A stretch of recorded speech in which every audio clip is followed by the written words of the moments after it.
Olá, trabalhador, olá, trabalhadora. Estamos iniciando o nosso Fórum do Trabalhador e no programa de hoje é claro que nós vamos repercutir as denúncias que aconteceram com os empresários da JBS falando sobre a corrupção no governo federal. Eu recebo o conselheiro da Ordem dos Advogados do Brasil de São Paulo, Dr. Flávio Perboni. Tem ainda a sindicalista Regina Pessotti Zagretti, falando sobre o sindicalismo em geral e também com notícias do Sindicato dos Comerciários de Ribeirão Preto e região. Hoje tem novidade no programa, tem agenda cultural. O João Pedro traz informações para você ficar preparado sobre tudo o que vai acontecer em Ribeirão Preto nos próximos dias. O Fórum do Trabalhador já está no ar.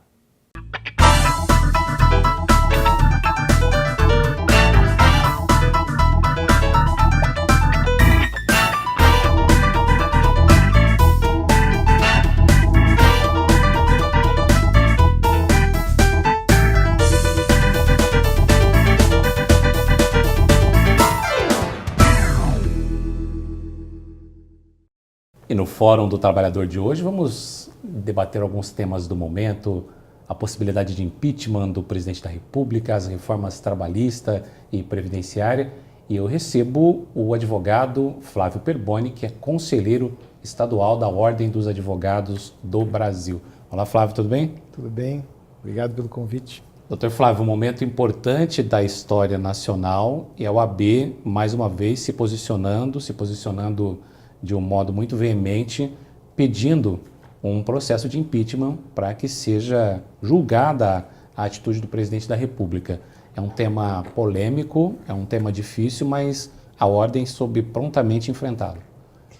Nós vivemos um momento muito complicado, né? Já há bastante tempo e que os fatos vão acontecendo, se sucedendo, né? Um fato, outro fato, e os problemas vão se acumulando. E, na realidade, a vida das pessoas vai piorando e as condições da sociedade, das instituições cada vez mais colocadas em xeque, né? Eu acho que a OAB agiu bem, né? Recebemos a convocação do presidente Marcos da Costa, nosso presidente estadual, na noite da quinta-feira, para que fosse consultado o Conselho de São Paulo, porque houve a convocação do Conselho Federal, que reúne todos os estados, né, da OAB, para o sábado. Então, rapidamente, ele consultou o Conselho de São Paulo e ele deliberou ali, diante da gravidade do que estava acontecendo, por apoiar um pedido de abertura do processo de impeachment em relação ao presidente Temer. Isso, inclusive, foi levado, essa posição da OAB de São Paulo para o Conselho Federal e lá teve o apoio de praticamente todos os estados, com exceção, se eu não me engano, do Amapá, né?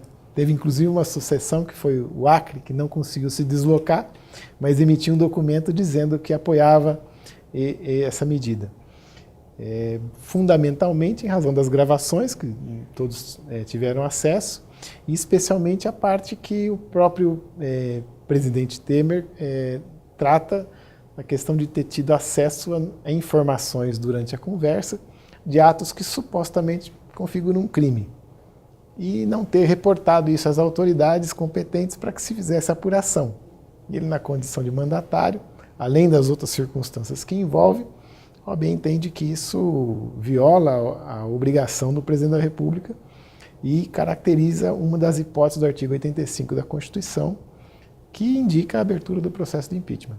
Um ponto importante que o senhor destaca é o fato de São Paulo fazer a consulta às suas bases. Geralmente, quando veiculada a notícia, as pessoas enxergam Brasília, uma sala com alguns representantes da OAB Nacional. Então, São Paulo conseguiu fazer essa consulta prévia para que o presidente estadual levasse o seu voto. Sim, isso aconteceu, né? Em Brasília se reúnem os conselheiros de cada estado e também os presidentes das subseções, das seccionais de cada estado. Mas em São Paulo, especialmente, acredito que em vários outros estados, ou se não todos, se fez uma consulta prévia para os conselheiros do estado, que foi o nosso caso aqui. E não é uma novidade, porque a OAB também fez algo semelhante no caso da presidente Dilma e do presidente Collor. Isso mostra a imparcialidade ou a isenção da OAB. Ela está focada no cumprimento da legislação. No cumprimento da legislação, e eu acredito também que aqui existe sempre um componente no processo de impedimento do presidente da República, além da questão da legislação em si, todo o que envolve a questão e a situação que o país vem passando, né? E a gravidade das acusações também foram consideradas. O presidente tem feito uma defesa nos últimos dias, uma defesa muito técnica, até porque também é um jurista, a fita tem vício ou não tem vício, foi manipulada ou não foi manipulada, mas o cerne da discussão acaba sendo, efetivamente aconteceu o encontro, e o próprio presidente confirma que aconteceu, e se o presidente teria prevaricado ou não ao receber notícia, o próprio autor aí dos crimes fala que subornava juiz, que subornava procurador e não tomou nenhuma atitude. Essa é uma das principais razões que a ordem fundamenta o pedido. É a principal razão, né? No caso, seria uma omissão do presidente ao tomar conhecimento desses fatos que supostamente caracterizam um crime, como é a questão de você subornar uma autoridade, um juiz e um procurador, como foi o que consta ali.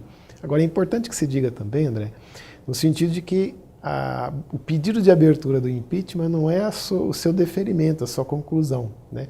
O pedido de abertura, ele, dentro da tramitação que ele perpassa no Congresso, o presidente, claro, terá a oportunidade de apresentar suas razões, a sua versão dos fatos e, eventualmente, se convencer a maioria dos deputados ali e senadores que se transformaram em julgadores, o pedido pode não ser acolhido. Até porque o impeachment tem também um fator político, é um julgamento político em última instância. Você faz toda a defesa técnica, mas no final, a gente viveu isso há pouco mais de um ano, tem um componente político colocado também na mesa, né?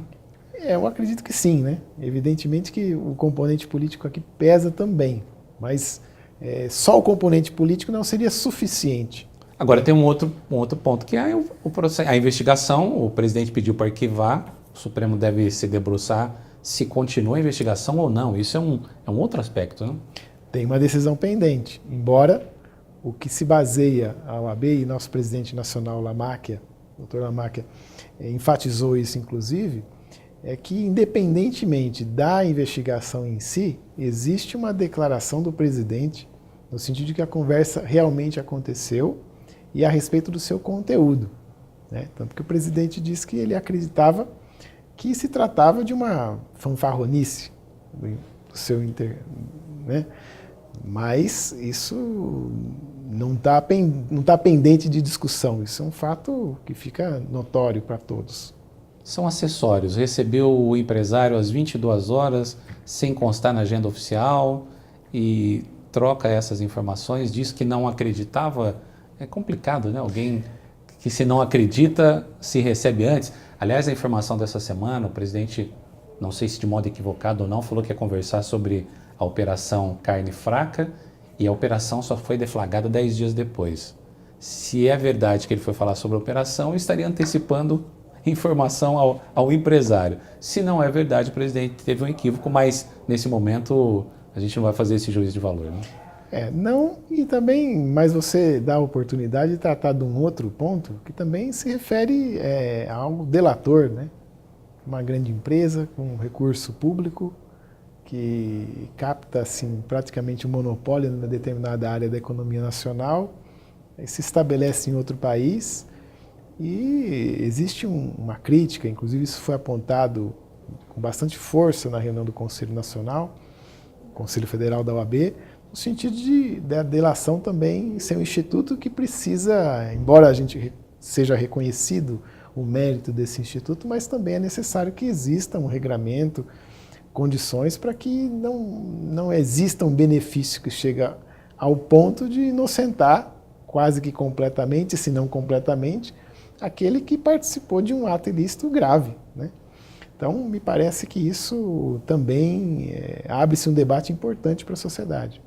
E quando se faz a comparação, é claro que são delações diferentes. Essa está tratando de crimes que estão sendo realizados no momento, mas um tratamento de uma empresa, o seu empresário maior, o seu líder maior, ficou efetivamente preso há quase um ano, e nessa outra a empresa leva todas as vantagens. Isso deixa uma dúvida na cabeça das pessoas? Qual que é o critério, como funciona, se são os procuradores que têm todo esse poder de estabelecer os limites, é o judiciário? Como que é isso, doutor? Eu creio que nós estamos vivendo um momento novo, né? E existe, do ponto de vista da história, uma falta de parâmetros para nós determinarmos qual é a conduta mais adequada, porque isso não está cristalizado ainda na nossa cultura jurídica. Mas isso que você aponta é um elemento muito importante, porque isso precisaria ter, a meu ver, menos discricionariedade para a autoridade estabelecer qual o benefício, qual a vantagem, porque, ao final, o importante é que a autoridade, tanto do Ministério Público quanto do Judiciário, atuem de acordo com a lei. Eles não são criadores do direito, nem da lei, nem da regra. Eles devem ser os aplicadores. Então, diante daquela conduta, a prática da autoridade deve ser determinada prática. Isso traz uma transparência, uma segurança, não só para o cidadão, como também para a autoridade que possa agir de acordo com uma regra pré-estabelecida. Eu penso que isso é algo que o Brasil vai precisar enfrentar, um debate dessa natureza. Ainda falando sobre as regras pré-estabelecidas, existe uma crítica muito grande de determinados setores políticos de que na Lava Jato existiria uma seletividade, um empenho maior de se investigar crimes de determinado grupo político. Agora que outro grupo político ascende no furacão, no meio das denúncias, também é uma crítica desse grupo político. Como que a justiça deve se portar? Qual que é a expectativa da Ordem dos Advogados do Brasil com relação a esses posicionamentos? Eu penso que também nessa área vai ser necessário cristalizarmos entendimentos e padronizarmos comportamentos. Mas algumas premissas elas têm que estar colocadas. Uma delas é que o cidadão tem que ser tratado com igualdade. Então, evidentemente que se você tem um comportamento da autoridade judiciária ou mesmo do Ministério Público que é diferente para um grupo político em relação ao outro, nós não estamos tendo um comportamento adequado. Isso deveria ser algo uniforme. Também me chama muito a atenção essa questão dos vazamentos para a mídia. Quando o réu muitas vezes é entrevistado, ele diz, eu não sei o que tem lá. Então, às vezes a mídia está divulgando uma informação que está sob sigilo, o réu não tem acesso ao conteúdo e tem que se manifestar na mídia sem ter acesso. E muitas vezes também o advogado tem sido tolhido na sua missão de ir lá tomar conhecimento e poder atuar na defesa do seu cidadão, do seu representado. Creio que isso também é algo que se deva tratar, porque o advogado ele não decide. O Ministério Público investiga e acusa, o juiz toma a decisão, mas ao cidadão deve ser assegurado o direito de contrapor as versões, contrapor as provas. Claro, o juiz vai ser em última instância quem vai decidir, mas em deferimento de diligências, impedimento do advogado ter acesso, da parte ter acesso ao que está sendo acusado, são situações que não se deve admitir, porque nós já tivemos período em que isso acontecia, né? A pessoa ser presa sem sequer ter acusação. E se você abre caminho para a autoridade agir de acordo com uma atitude arbitrária, ainda que se possa dar razão à autoridade e se dá a culpa pré-estabelecida para quem está sendo acusado, nós podemos cometer uma injustiça grande, né? Creio que o mais importante é que se preserve o direito de defesa, a prerrogativa do advogado ter acesso, poder defender o seu cliente e que as autoridades ajam de acordo com o que está previsto na lei. Mesmo que para atingir um objetivo que se julga adequado, a autoridade não pode descumprir a lei. O senhor citou um período da história, um período de exceção, e que algumas vozes começam a se levantar dizendo que aquele período que era bom, que naquela época não tinha tanto crime. E este ponto da ampla defesa, do contraditório, da possibilidade da pessoa ser assistida, ser acompanhada por um profissional, são prerrogativas ou são direitos que não há como a sociedade renunciá-los, né? Você pega um exemplo do habeas corpus, que durante a ditadura, ele foi durante muito tempo, você não tinha uma medida para proteger seu cliente. Então a luta para que o habeas corpus se tornasse um instrumento cabível, aceito na justiça, foi algo muito importante. Foi um marco no meio jurídico para você dizer que o cidadão também é sujeito de direito. Ele não está sempre submisso à vontade da autoridade. Ele também tem a lei que ele pode utilizar que ele pode se defender, e o habeas corpus foi um instrumento importante. E chama a atenção, inclusive, que nós vivemos hoje um momento em que muitas vezes esse instrumento tem sido atacado, que se busca restringir a área de atuação do habeas corpus, a possibilidade de utilizar esse instrumento. É algo importante que seja preservado, né? E aí chama a atenção, André, uma coisa que é importante, é que às vezes você acha que o acusado ele realmente é culpado e que, portanto, está certo. Dá uma descumpridazinha na lei para poder atingi-lo. Mas é uma coisa perigosa, porque isso, no limite, pode atingir a sociedade como um todo, né? Essas coisas que acontecem nos altas esferas de Brasília, depois acontecem nas comarcas menores do interior, com os advogados, com o cidadão, da mesma forma. E o cidadão que muitas vezes faz eco a essas propostas, ele esquece que ele pode estar sujeito. É como aquele que diz que é favorável à pena de morte, exceto se o filho dele estiver envolvido no crime, né? Você deu um exemplo muito adequado, né?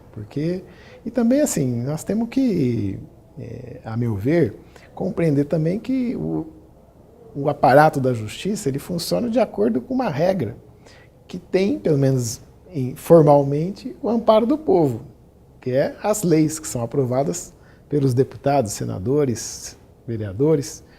Portanto, as autoridades que lá estão aplicando essas regras, elas não são criadoras das regras, elas são aplicadoras. Elas verificam o que está acontecendo, falam, não, de acordo com a regra que já existe, eu vou aplicar tal consequência.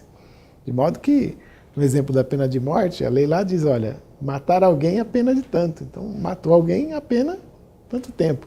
Claro que eu admito e acho importante registrar que é necessário se produzir ajustes, mas para que você tenha o combate às práticas que não são adequadas na sociedade. Mas esses ajustes não vão se dar fora da lei, né? A lei deve ser respeitada sempre.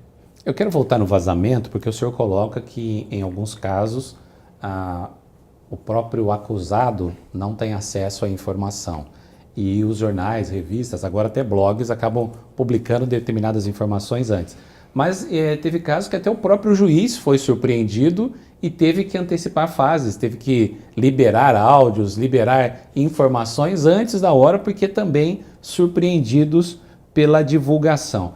Essa sede, essa necessidade da manchete, o senhor entende que traz prejuízos efetivos para a concreta realização da justiça? Eu acredito que em alguns casos pode trazer sim, né? Mas o mais importante é que se a autoridade que tem aquela investigação sobre os seus cuidados entendeu que naquele caso é necessário o decreto do sigilo, nós precisamos encontrar meios para que esse sigilo de fato exista. Porque senão fica uma coisa, né, muito estranha. Porque se a autoridade entendeu que ali tem motivos para que ninguém tome conhecimento fora do âmbito ali da investigação daqueles fatos, porque vai causar prejuízo, ora, evidentemente que não é possível se admitir que nós temos um aparato de justiça que não garanta esse sigilo. E isso me parece que nós vamos precisar aprimorar. O Fórum do Trabalhador está recebendo o Dr. Flávio Perboni, ele é conselheiro estadual da Ordem dos Advogados do Brasil. Faremos um pequeno intervalo e, na sequência, quero conversar sobre a reforma da Previdência, a reforma trabalhista e outros itens que estão na pauta política do país.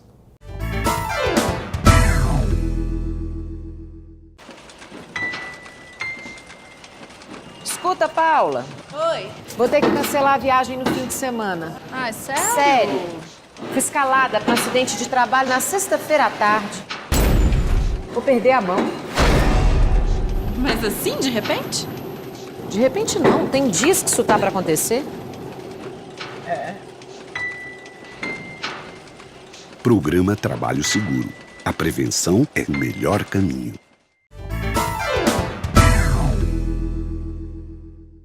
Voltamos com o Fórum do Trabalhador, hoje recebendo o Dr. Flávio Perboni. Dr. Flávio, o país atravessa um momento de instabilidade política, mas tem na pauta do Congresso duas matérias que afetam diretamente cada brasileiro.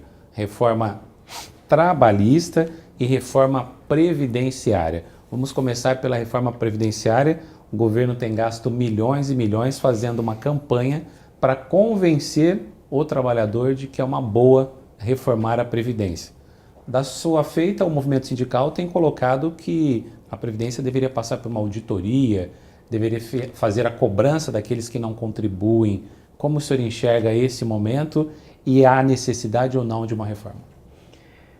É um tema importante, né? Porque, como você bem registrou, afeta a todos, né? Eu penso que a primeira coisa a considerar é do que nós estamos falando, né? Eu acho que a Previdência, ela às vezes eu vejo tratada como se fosse um mercado um produto do mercado financeiro, uma commodity, né? Então eu vou fazer a conta de quanto aquele cidadão recolheu durante a vida, e vou fazer a conta de quanto sobrou, e vou fazer a conta de se ele pode receber aquela pensão ou aquele benefício que ele pretende receber. Eu penso que a natureza da Previdência Social não deveria ser vista assim. E a gente vive um mundo que muitas vezes é imposto um pensamento único, que eu acho que a sociedade precisaria refletir melhor. A Previdência, para mim, pelo menos, ela tem um aspecto humanitário e de solidariedade da sociedade muito forte, né? Você vê na Europa, por exemplo, depois das guerras, em que tudo arrasado, uma situação de muita dificuldade, você precisava ter um fundo que financiasse minimamente as pessoas que não tinham condição de prover a própria subsistência. Tanto que a Previdência Social vai financiar, sobretudo, os idosos e as pessoas que têm uma doença que incapacita para exercer atividade econômica. De modo que eu acho que esse primeiro aspecto ele é muito importante, porque não se trata, a meu ver, embora esse debate seja muito importante, se tem recursos, se não tem recursos, se ela é possível de ser financiada da forma como está ou não. Se trata, primeiro, de dizer se essa sociedade que nós vivemos tem a capacidade de ter uma visão humanitária e solidária entre os seus membros para prover aquele que não pode subsistir de alguma coisa para que ele tenha essa subsistência garantida. Então, colocada essa premissa, a gente passa para um outro ponto. Eu tenho muita dificuldade, André, para dizer, do ponto de vista econômico, se a Previdência ela é sustentável ou não. Vejo que esse debate ele perpassa o mundo todo hoje, né? A Europa principalmente. Mas eu consigo lhe dizer assim, que se não for possível manter a Previdência nos moldes que está hoje, nós precisaríamos passar. Primeira coisa, discutir as questões que existem, de fato, de privilégios, que precisariam ser corrigidos. Precisaríamos discutir as grandes empresas que não pagam as contribuições, né? Nós acabamos de ver, por exemplo, nós estamos discutindo no bloco anterior, o delator que está autorizado a sair do país, que tem uma empresa que é um dos maiores devedores de previdência do país, né? Então, impor à sociedade, aquele cidadão mais simples da sua sociedade, a gravidade em relação à perda de direitos que está proposto nessa reforma da Previdência, ao passo que você não faz as medidas necessárias para receber os créditos que a Previdência tem, e também dizer que esses números eles não são claros, né? Portanto, uma reforma da Previdência como está proposta, eu acho que nós não deveríamos... eu me posiciono contrário a essa reforma, tenho trabalhado, conversado com as pessoas a respeito disso, e acredito que o Brasil precisaria imediatamente voltar a discutir as questões do ponto de vista da sua essência. E acho que essa reforma da Previdência, inclusive para mim, chama muita atenção para isso, né? Nós vamos tratar de um produto no mercado financeiro, ou nós vamos discutir se a nossa sociedade tem essa capacidade de ser solidária e ser humana. Claro, a pessoa pode dizer, olha, mas não tem dinheiro para isso. Bom, se não tem dinheiro, você pode criar outros instrumentos de financiamento. Você pode buscar outros financiadores, como, por exemplo, no mercado financeiro.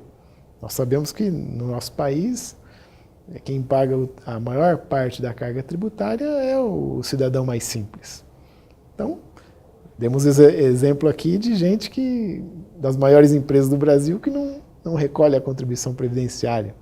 Então, penso que precisaria mesmo fazer um debate sério sobre a questão da Previdência, mas tendo essa premissa, né, de preservar o direito daquela pessoa mais simples, como algo que não se deva tocar.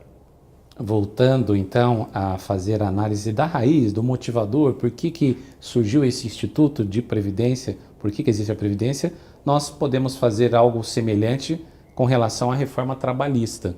Hoje se propaga que ao reduzir direitos dos trabalhadores seriam gerados novos postos de emprego. Esse é um discurso muito recorrente. Como o senhor enxerga conquistas históricas da classe trabalhadora, conquistas que foram celebradas a partir do sacrifício, inclusive com a própria vida de muitos trabalhadores, como na redução de jornada, nas garantias outras, e de repente sujeitas a serem cortadas por uma votação, 70 anos ou mais, né? 100 anos de luta da classe trabalhadora brasileira. Perfeito. A CLT realmente é uma regra, é uma consolidação de leis de trabalho que é muito antiga, né?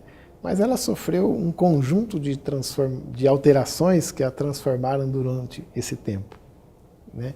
De fato, ela não é a mesma de quando foi aprovada. E você percebe que quando ela foi aprovada, nós tínhamos um país que ainda tinha uma marca de trabalhador rural muito forte e num processo de industrialização existindo.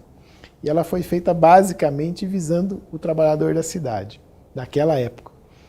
Hoje o mundo é muito diferente. Então, quando se diz nós precisaríamos atualizar a CLT, eu sou uma pessoa que acha que isso é uma coisa adequada. Agora, na verdade, não é isso que está proposto. O que está proposto é uma pauta, toda ela apresentada pelos empregadores, com o objetivo de dizer que se eu reduzir direito do trabalhador, eu vou gerar mais emprego.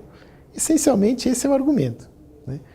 Eu mesmo tive a oportunidade de discutir com vários colegas e mesmo de analisar a reforma que está proposta, e ali encontro algumas coisas que me parecem adequadas, mas não é o espírito principal, né? Então, primeira coisa que eu acho da reforma trabalhista é que ela deveria ser mais debatida com a sociedade. Ela deveria passar, antes de ser aprovada, por um debate mais aprofundado. A segunda coisa é que essa questão de você reduzir o direito do trabalhador, gerar emprego, não me parece uma coisa verdadeira, né? Se no Brasil nós tivéssemos assim, a discussão de geração de emprego, nós precisaríamos discutir, primeira coisa, a meu ver, como que nós vamos fazer o país ter uma retomada do seu desenvolvimento. Porque não há retomada do desenvolvimento só porque alguém passou a ter confiança no país. Eu não conheço país que tenha se desenvolvido dessa forma, né? Como às vezes a gente ouve, olha, eu vou fazer essa reforma, eu vou botar tal pessoa em tal posição, aí nós vamos ser passíveis de confiança, e aí todo mundo vai... Com aquela pessoa volta as indústrias, volta as aplicações, volta tudo. Não vi isso acontecer, né? Não sei se tem um precedente em algum lugar do mundo, eu não conheço. Mas eu acredito assim, uma política séria que diga respeito à questão da industrialização do país, encontrar as vocações de desenvolvimento do país, fazer um investimento real na educação, na qualidade que se coloca, né, vinculada a essas áreas de desenvolvimento que o país teria, né, que o Estado ajude nessas medidas. Trabalhe tendo esse viés de desenvolvimento nacional, indústria, de investir na parte de tecnologia, aprimorando a parte da educação. Me parece que isso sim teria a capacidade de induzir a criação de empregos, a geração de oportunidades na sociedade. Agora, retirar direito do trabalhador, eu não vejo algo como que vai ser assim, um fomentador de investimento no Brasil. Não imagino isso. Também é necessário que se discuta que tipo de investimento nós queremos, né? Porque, evidentemente, eu posso ter um tipo de investimento que o trabalhador ele tem um trabalho precário, ele não tem garantido um salário que lhe garanta a sobrevivência da sua família ao final do mês, e que provavelmente essa possibilidade, pela reforma que está colocada aí, ela vai existir, inclusive dentro da legalidade, que hoje, se existe, está mais fora, né, da legalidade do ponto de vista da legislação trabalhista. Então, essa questão da geração de emprego me parece muito mais complexa e não me parece ser a proposta de verdade da reforma trabalhista que está proposta aí. As reformas recebem duas críticas. A primeira crítica com relação à legitimidade de quem a propõe. Nós temos hoje um presidente que não foi eleito, ele fazia parte de uma chapa, mas efetivamente não era aquela pessoa que a população desejava, e o Congresso também tem uma quantidade considerável de parlamentares sobre investigação. E também questiona-se o momento, já que essa pauta não constou nos debates, no programa de governo de Dilma, de Temer, tampouco dos candidatos derrotados. O senhor também caminha nesse mesmo sentido? Eu penso até que nós estamos vivendo um momento em que, às vezes, a gente, vendo a sociedade conversar, a gente, às vezes, vê que nós estamos decidindo, a ponto de vista da política, que é o rumo das coisas, né? Às vezes ele parece ser decidido por determinado organismo de imprensa, determinado grupo como, sei lá, o Ministério Público, o Judiciário, o Supremo Tribunal Federal, quando, na verdade, se você pegar pelo espírito da Constituição, o maior definidor de qual a política o país deve seguir, e aí eu digo, política certa ou errada, ela não é determinado grupo da sociedade. Ela deveria ser fruto de uma escolha da maioria. De modo que eu penso que uma eleição que tivesse a capacidade, a condição de recolocar uma pessoa, um grupo político, pessoa, deputados, senadores, presidente da República, que tivesse que antes apresentar um projeto para a sociedade, se apresentar para a sociedade, garantindo o que nós temos hoje, que é a liberdade de informação, de pleno conhecimento do que está acontecendo, para que as pessoas pudessem optar por um determinado projeto ou outro, ou outros, né? Que provavelmente teriam vários candidatos, seria para o Brasil uma oportunidade, uma possibilidade de se colocar de uma forma mais legítima para enfrentar essa dificuldade que nós estamos tendo. Creio, inclusive, que esse processo, que é o processo eleitoral, ele exige que quem se propõe faça composições, né, tente criar em torno da candidatura uma determinada ideia, um determinado projeto, conversar com a sociedade, com os vários setores, né, aí vai os trabalhadores, os empresários, o setor econômico, a academia, né, todos os setores da sociedade teriam, porque se você não tiver aí essa certa conjunção de fatores, você não consegue vencer uma eleição. Eu acredito que uma solução que seria, a meu ver, a mais adequada, inclusive do ponto de vista do que determina a Constituição Federal, seria se realizar eleições. Inclusive, eu penso que a antecipação da eleição, na hipótese da vacância da presidência da República, seria uma solução adequada. Nós vivemos um país dividido da última eleição presidencial para cá, cada grupo muitas vezes se postando como uma torcida de futebol, com suas paixões, com suas convicções, sem a capacidade de enxergar os erros próprios e também sem capacidade de enxergar virtudes no outro campo. Sim. O senhor entende que é possível essa repactuação, ou é possível essa convivência? É possível de tudo isso que tem acontecido nos últimos dias surgir um novo Brasil, surgir novas posturas das pessoas, das instituições? Eu penso que sim, e eu acredito que para que se propõe um projeto para o país, e para que esse projeto possa ser abraçado, ele precisaria ser algo novo. Eu, inclusive, tenho dificuldade de olhar para trás e entender que ali nós temos algo que a sociedade abraçaria. Isso seria, inclusive, oportunidade para que mesmo projetos antigos se apresentem, para a sociedade poder escolher ou não, como também para você poder apresentar projetos novos, para a sociedade poder optar por eles. Agora, eu acho que o cenário, a arena adequada para escolher o caminho do Brasil, ele não se dá dentro do Congresso como nós temos hoje, nem dentro do Supremo Tribunal Federal, nem dentro de qualquer tipo de organização. Ele deveria se dar nas ruas, com a sociedade, com as pessoas, e com a maioria da sociedade optando por um caminho ou outro. Hoje existe uma descrença muito grande do cidadão comum. E algumas pessoas até patrocinam isso nas mídias sociais, em programas televisivos para que as pessoas fiquem longe da política ou acreditando que ninguém presta e que nada é bom. O caminho é o contrário. O caminho é o povo na rua, o povo debatendo, é a sociedade conversando. Que modelo, que projeto ela deseja isso? Eu penso que sim, né? E eu também acredito, André, que isso que você fala é uma verdade. Existe uma descrença, mas também existe o interesse de debater, de conhecer. Eu, quando converso, principalmente com os mais jovens, eu vejo isso de uma forma muito presente, né? Existe, de fato, uma descrença com as instituições que estão aí, mas também há um desejo de que as coisas sejam diferentes, né? E eu acredito que a gente possa, não digo confiar, mas ter a esperança de que esse sentimento possa colocar o Brasil numa situação melhor. Quero agradecer muito a sua presença aqui conosco. Quero convidar para voltar, porque certamente teremos muita pauta ainda nos próximos dias. E convidar para você que continue conosco. Na sequência, eu converso com a sindicalista Regina Pessotti Zagrete, que vai falar sobre o movimento político do momento, vai falar sobre as reformas também. É um instante só.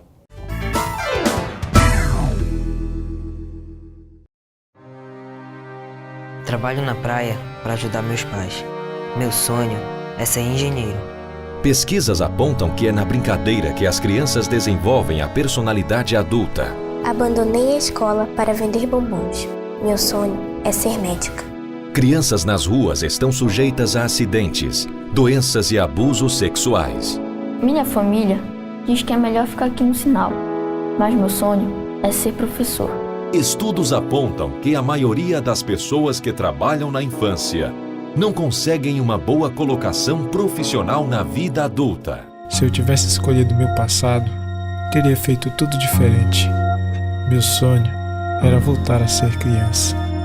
Você sabia que 90% dos presidiários trabalharam na infância? Como você pode realizar esses sonhos? Diga não ao trabalho infantil. Uma campanha do Ministério Público do Trabalho.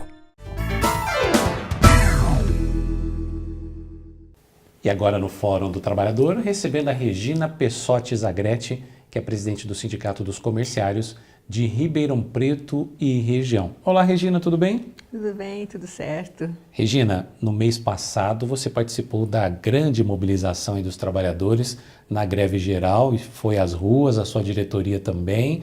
Foi um momento importante de luta e resistência da classe trabalhadora, não? É verdade, André, foi assim muito importante e até para os jovens um pouco de novidade, né?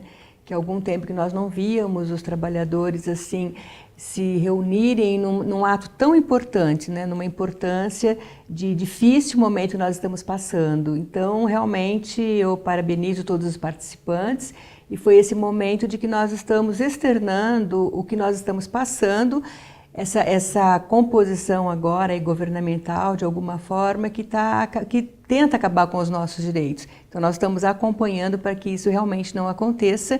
Então, é muito importante, nesse momento, nesses atos, a participação da minha diretoria, dos trabalhadores e todo o movimento sindical, os movimentos sociais também. Isso foi de grande importância, sim. Agora, no mês de maio, as votações lá no Congresso, cada dia uma novidade, mas a FE Comerciários também esteve lá presente. Vocês têm uma mobilização? Tem gente dos comerciários em Brasília acompanhando tudo para e passo? Tem, com certeza, né? Foram criados alguns representantes e nós estamos acompanhando. Tá muito complicado, está muito difícil, né? Porque a gente sabe que quando tem uma meta de governo dessa forma, eu digo até um compromisso, né? Um compromisso de governo, um compromisso político, fica muito difícil para a classe trabalhadora, neste momento, da forma com que está, né, composto aí a política em Brasília, é muito difícil para que a gente tenha realmente essas notícias. Então, a FEComerciário, juntamente com as centrais, mantém um grupo de representantes que está acompanhando, vamos dizer aí, que para e passo todos os acontecimentos. Regina, nesse momento o trabalhador está acuado, ele está ali, puxa vida, eu posso perder meu emprego, está difícil a coisa, 14 milhões de desempregados. É nesse momento que tem que fortalecer a representação sindical, porque o sindicalista está ali pronto para representar o trabalhador, para fazer a luta, né? Tá, exatamente, né? Esse é o papel do sindicato, esse é para isso exatamente que nós estamos aqui, que é representar o trabalhador, representar a nossa categoria. E neste momento tem que ter muita consciência do trabalhador que a entidade que o representa, ela está trabalhando junto com ele, ela está lutando para que os direitos deles realmente não percam os seus direitos, né? Então, nós temos que nos unir muito mesmo, os representantes do sindicato junto com a categoria, porque nós jamais vamos deixar que eles fiquem numa situação difícil, sem muita luta da maneira que nós estamos fazendo. Então, mesmo o trabalhador estando acuado, as entidades sindicais estão fortalecidas e unidas mesmo, porque somente desta forma, né, com a união dos trabalhadores, porque nós somos a fonte produtiva do país. Então, somente com essa força, com essa união, nós vamos conseguir, pelo menos, atenuar de alguma forma, né, alguma maldade que possa ser feita com os nossos direitos. Agora, as entidades sindicais têm sido questionadas por alguns políticos com relação à representatividade e com relação ao que efetivamente ela disponibiliza para o trabalhador. No caso dos comerciários, muita tranquilidade, porque você luta na negociação salarial, luta para a geração de emprego e luta também para garantir formação profissional, qualificação, proporciona saúde, lazer. É um dos sindicatos que mais acolhe o trabalhador, né? Nesse momento, a gente pode dizer o seguinte, né? Nós fizemos a nossa lição de casa, né? Então, o Sindicato dos Comerciários de Ribeirão Preto, e eu posso dizer até de todo o estado, no nosso caso aqui com 80 anos, então nós sempre nos preocupamos muito com essa formação do trabalhador, com os serviços, com benefícios, com o salário. Nossos salários sempre foram, né, as nossas negociações sempre foram acima da inflação, sempre buscando realmente que ele tivesse dentro do seu sindicato a sua representatividade, o seu lazer, o seu direito, de uma certa forma extremamente preservado. Mas nesse momento que a gente observa é que da forma com que está sendo colocado, né, então os sindicatos têm que ser desfeitos dessa forma. E em nenhum momento o governo está pelo menos até agora, ele não mostrou nenhuma preocupação de dizer quem é que faz e quem deixa de fazer. Então, infelizmente, os comerciários, os representantes dos comerciários do estado de São Paulo, mesmo do Brasil, eles estão sendo colocados como todos os sindicatos, de uma certa forma, né? Aquele que também, vou dizer que somente tem uma sala, às vezes nem orientação trabalhista ele não dá o apoio para o empregado como deveria, como o Sindicato do Comércio faz, mas ele está sendo igualado, vou dizer até que nem na média, está sendo igualado por baixo, realmente como eles não estivessem fazendo nada, ou como se não tivesse nenhuma importância para o trabalhador. E isso, nesse momento, para nós, de uma certa forma, nós estamos tranquilos, porque nós temos os benefícios, os serviços e realmente passamos essa proteção para o trabalhador. Agora, por um outro lado, nós estamos vendo que nós não estamos vistos com dessa forma, com essa diferença. Nós estamos sendo igualados, como que os sindicatos não fazem nada. Isso realmente é muito difícil nesse momento. Para o dirigente sindical, está extremamente delicado. Regina, no 1º de maio era a festa do trabalhador e feriado nacional, mas vocês ficaram atentos aí porque, pelo acordo coletivo de vocês, o dia 1º de maio não é para trabalhar. A sua diretoria ficou atenta, teve comércio que abriu e agora que medidas vocês vão tomar aí? Como vai funcionar isso? Olha, André, é até difícil de falar, né? Pensa bem, não foram os comerciários que fizeram os feriados. Então, se o feriado existe, o comerciário tem o direito também de descansar. Então, nós sabemos que nós estamos numa cidade produtiva, que minha principal moeda de troca aqui é compra e venda. Perfeito. Mas o comerciário ele tem direito de descansar nos feriados. E na nossa convenção coletiva, nós excepcionamos somente 4 feriados para que o comerciário não trabalhe, né? Que é o Natal, o 1º do ano, é a Sexta-feira da Paixão e o 1º dia, que é o 1º dia do trabalho. Então, se nesse dia realmente a empresa abriu e o empregado trabalhou, ele tem direitos. E aí, o que nós tivemos que fazer? Tivemos os auditores do sindicato e que eles visitaram o comércio de Ribeirão Preto inteiro e, infelizmente, a empresa que ela abriu, que ela descumpriu uma convenção coletiva, não obstante nós fizemos anúncios no jornal, nos jornais de Ribeirão Preto, para que realmente que esse dia não era permitido o trabalho, os que abriram, eles com certeza vão sofrer penalidade, que nós vamos entrar com ação de cumprimento na Justiça para que eles justifiquem o porquê abriram e porquê descumpriram. Esse é o único dia realmente que o comércio não pode abrir. E ainda lembrando que 1º de maio, para não dizer que nós não nos preocupamos com a produção, tem uma exceção. Se esse dia cair numa sexta-feira ou num sábado, que é o que já aconteceu em anos anteriores, o comércio pode abrir normalmente. Obviamente, pagando 100% e pagando um bônus pelo dia trabalhado, ele pode abrir. Mas agora, este feriado caindo numa segunda, terça e quarta, como aconteceu esse ano, realmente quem abriu com certeza vai ser penalizado, porque nós vamos entrar com ação de cumprimento da nossa convenção. Dia 1º, já que era um dia de descanso, você fez uma abertura do clube dos comerciários, inclusive para quem não é associado. Todo ano acontece isso?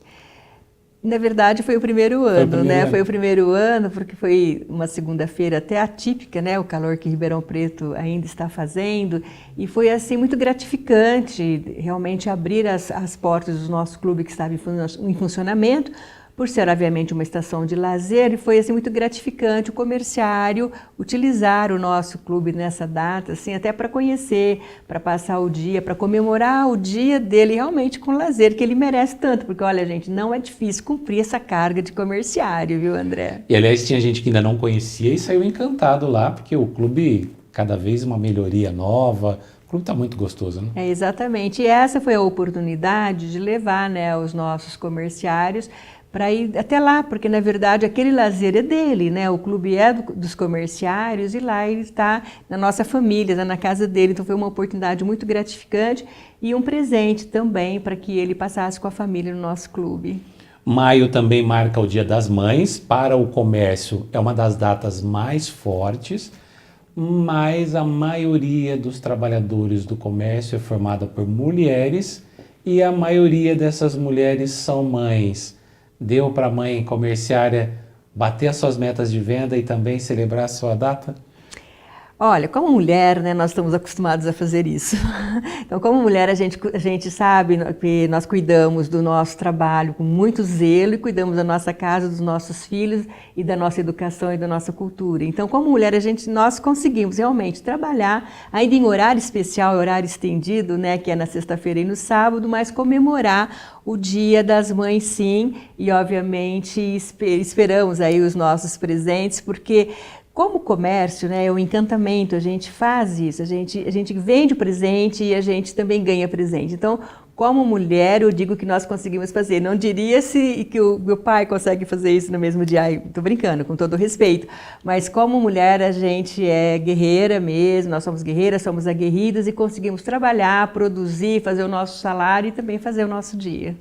Regina, depois, no próximo programa, eu vou falar sobre o baile dos comerciários, o baile dedicado às mães, mas nesses minutos finais eu quero conversar com você, quero que você converse com essa mãe, com essa mulher comerciária, que você tem um testemunho de vida muito interessante, né? Hoje você é a mãe dos comerciários de Ribeirão Preto, por assumir um papel de presidência, mas converse com essa mãe trabalhadora, que está tão preocupada com essas mudanças aí de previdência, de reforma trabalhista, de terceirização, que precisa trabalhar, que por vezes vê o seu marido desempregado, que por vezes vê o filho não conseguindo ingressar no mercado de trabalho. Gostaria que você, como uma liderança feminina e uma liderança do movimento sindical, conversasse com essa mulher agora. O que eu tenho a dizer é o seguinte, que não está fácil, né? Nós sabemos o tanto que está difícil agora, né? Com todas essas novidades, com todas essas perseguições que está acontecendo aí, que na verdade iniciou politicamente, que agora ficou até financeiro e com a ceifação dos nossos trabalhos. Mas como mulher, como mãe, como guerreira, eu tenho certeza que você não pode desistir, mulher, porque você é capaz e eu tenho certeza que mesmo em casa, se você tiver que dividir o almoço entre seus filhos, você fica sem comer e dá de comer para os seus filhos, você não tem a menor dúvida. Então você é essa guerreira, nós vamos passar por essa fase dessa forma que tem e nós não podemos perder esse lado doce, esse lado angelical, esse lado conciliador que todo mundo, nós não só acalentamos os nossos filhos, como nós acalentamos os maridos, os nossos pais, os nossos irmãos, e é por isso que nós estamos aqui, exatamente com a função de ser mãe, que é o amor maior. Então nós não vamos perder em nenhum momento essa nossa autoestima ainda de olhar no espelho e dizer, não, hoje vai ser o meu melhor dia. Então um abraço grande, terminando o mês de maio, para todas as mulheres, para todas as mães e para todas as comerciárias. Dizem que metade da humanidade é formada por mulheres, portanto mães, a outra metade é formada por pessoas que nasceram de uma mulher. Nesse momento, Regina, que a gente vê tanta dificuldade, a gente lembra que ao longo da história as grandes transformações aconteceram quando a mulher foi para a rua, quando a mulher ficou à frente, quando a mulher, não podendo ficar à frente, deu suporte para o homem. A participação feminina nessa fase é importante demais, né?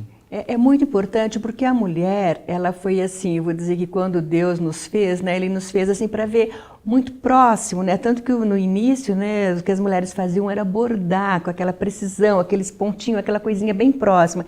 E graças a Deus, com a evolução, nós também aprendemos a ir à luta, aprendemos a ver grande. Então, o que acontece conosco, mulher? Nós conseguimos ver grande, mas sem perder realmente a essência dos detalhes. Então isso é que nos faz a diferença entre o nosso trabalho e o trabalho com os homens. Precisamos muito dos homens, respeitamos muito, porque realmente ele nos dá esse suporte, mas a mulher ela consegue ver longe, largo, mas com muito mais precisão. Muito bem, mensagem bonita nessa semana em que a gente ainda repercute a data do Dia das Mães. Quero agradecer a visita da Regina. Eu vou conversando sempre de pouquinho para que a Regina volte sempre no nosso programa, que é uma visita sempre muito agradável. Obrigada, André, e obrigada a todos que nos assistem. Um abraço a todos vocês que nos assistem. É muito importante quando a gente encontra com alguém e até ganha um abraço realmente por ter visto a gente aqui na telinha. Então, um abraço grande para todos. Fora para um pequeno intervalo, voltamos já. Hoje, 1 em cada 10 crianças no mundo está trabalhando. Muitas delas em atividades insalubres, noturnas, perigosas e nas ruas dos grandes centros urbanos. No trabalho, crianças estão sujeitas a abusos, violência ou exploração sexual. Não compre produtos ou utilize serviços prestados por crianças e adolescentes. Faça a sua parte. Diga não ao trabalho infantil. Disque 100 e denuncie. Pessoal, todo mundo aqui. Eu vou anunciar o incompetente do mês. E é? Você. Você. Pode vir aqui na frente pra todo mundo te ver, garoto. Pode aplaudir, gente. Vamos aplaudir. Continue assim, sem cumprir as metas, que você vai longe. Você vai bem longe. Vai pro olho da rua. E o mês que vem pode ser qualquer um de vocês. O assédio moral é um abuso mais frequente do que você imagina. Não aceite ser constrangido publicamente pelo seu chefe. Denuncie. Bem, vamos falar agora sobre as novidades que estão acontecendo no mundo cultural. O João Pedro traz informações para você.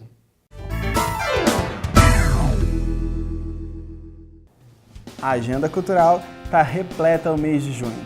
Para começar, Ribeirão Preto será palco de mais uma edição da Feira do Livro. Traz grandes nomes, entre eles o patrono da Feira do Livro é o Chaim Zaher, e os escritores locais homenageados serão Rosa Maria de Brito Consensa e o autor infanto-juvenil Ricardo Azevedo. Para mais informações, é só você entrar na Fundação Feira do Livro de Ribeirão Preto ou no site www.feiradolivro.com.br 2017 Ribeirão Preto, e lá vocês terão mais informações. Também tem o Bem Sertanejo no Centro de Eventos do Ribeirão Shopping. Ribeirão Preto se tornará mais um palco de um evento sertanejo, do dia 2 ao dia 4 de junho. Contará o repertório e toda a origem da música sertaneja, desde a sua origem até os dias atuais. Entre eles, no repertório de grandes nomes da música sertaneja, Chitãozinho Chororó, Sérgio Reis, Almir Sater e também Zezé de Camargo e Luciano, até chegar nas modas universitárias de Gustavo Lima. com o cantor Michel Teló e um elenco muito bacana. Vocês podem adquirir os ingressos na bilheteria do Centro de Eventos do Ribeirão Shopping. Os ingressos variam de R$ 50 a R$ 170. Para mais informações, é só você ligar no número que aparece aqui no rodapé. Ribeirão Preto também será palco do Rock Nacional. O João Rock será no dia 10 de junho. Vocês poderão curtir os sons de grandes bandas do rock nacional.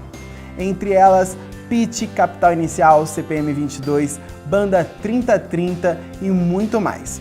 Para mais informações, é entrar no site do João Rock, www.joaorock.com.br, e lá terá uma plataforma digital com todos os ícones para que você possa saber tudo o que acontecerá no grande evento do Rock Nacional em Ribeirão.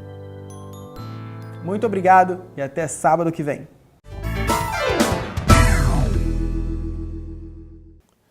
Obrigado, João. João volta na próxima semana trazendo mais a agenda cultural. Pequeno intervalo e voltamos com o Fórum do Trabalhador.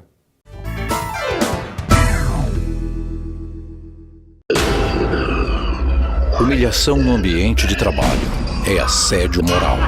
Condutas repetidas de grosserias, ridicularizações, humilhações e atos que ofendem a dignidade do trabalhador devem ser combatidas por meios legais. 50% das pessoas que sofrem assédio moral no trabalho desenvolvem depressão. Não seja uma delas. Denuncie.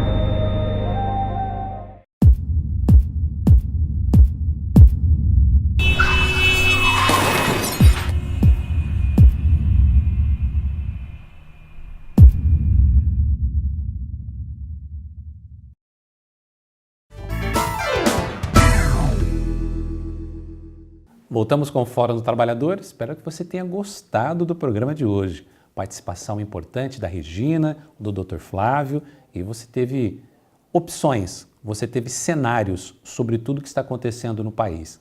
Muitas vezes as pessoas dirigem o seu pensamento, formulam as suas teses e os seus raciocínios apenas a partir de um ponto de vista. O Fórum do Trabalhador possibilita que você conheça um outro ponto de vista, diferente daquele que é estampado na grande mídia. Você teve um advogado especialista hoje, você teve uma sindicalista também que falou sobre tudo o que está acontecendo no país. Eu ouço muitas pessoas, principalmente nas mídias sociais, desanimadas com o Brasil, dizendo que nós estamos no fim do poço, dizendo que nós estamos com o país jogado na lama. Sim, o momento é de grande dificuldade. Mas é nas dificuldades que as pessoas mais fortes acabam prosperando. E esse país é forte, é um país importante. E é necessário que você, trabalhador, que você, trabalhadora, se informe, participe, manifeste, expresse a sua opinião. É assim que nós vamos fazer a diferença. Dessa dificuldade deve surgir um Brasil melhor. Se temos dificuldades, se temos decepções no quadro da política, é momento de erguer novos nomes para a política. Se temos dificuldades de liderança, é momento de construir, de formatar, de preparar novas lideranças. E a classe trabalhadora deve ficar atenta, porque as mudanças no cenário político podem alterar ou não as votações de projetos que estão tramitando no Congresso Nacional e que dizem respeito ao seu dia a dia, que mexem com a sua vida, seja a sua vida enquanto trabalhador, seja a sua vida previdenciária ou outros direitos que estão sendo colocados como o país só vai prosperar se cortar direitos. Preste muita atenção, participe, seja um sujeito ativo da sua história. Trabalhador, trabalhadora, muito obrigado pelo carinho da sua audiência. Você ouve o programa Fórum do Trabalhador no rádio, no AM 590 da Rádio 79, de segunda a sexta, às 7h45. Rádio 79 AM 590. Pode inclusive baixar o aplicativo para celulares. O nosso programa de TV é veiculado na Tati TV, o canal 33 em TV aberta, o canal 20 para quem assina NET em Ribeirão Preto e Sertãozinho. Você pode nos acompanhar em todo o Brasil através da internet, em www.tati.com.br. Programas antigos você encontra no nosso canal do YouTube. Chega no YouTube, escreva Fórum do Trabalhador, você vai nos encontrar. Quero agradecer o carinho da sua audiência, te desejar uma semana abençoada e te convidar para um novo encontro no nosso próximo Fórum do Trabalhador.